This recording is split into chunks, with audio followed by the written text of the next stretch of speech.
Once upon a time, in a garden full of colors, Bee stories, colors and flowers.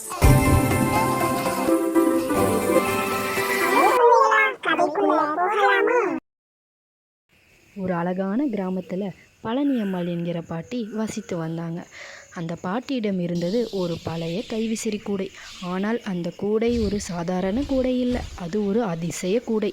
அது ஒரு குழந்தை மனம் போலதான். நல்ல எண்ணங்களுக்கு உடனே பதில் கொடுக்கும், நல்ல செயல்களை பார்த்தால் மகிழ்ந்து பிரகாசிக்கும்.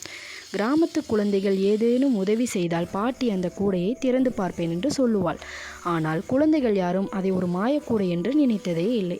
அவர்கள் உதவியது அன்புக்காகத்தான். பெண்களுக்கு தண்ணீர் எடுத்து கொடுத்தல், மூத்தவர்களுக்கு பாதையை துடைத்து கொடுத்தல், மரங்களுக்கு தண்ணீர் ஊற்றுதல், சின்ன சின்ன நல்ல செயல்கள்தான். ஒரு நாள் கிராமத்தில் சிறிய புயல் எழுந்ததால் சில வீடுகள் சீர்குலைந்தன. அப்போது குழந்தைகள் எல்லாம் ஒன்றுபட்டு யாரும் சொல்லாமல்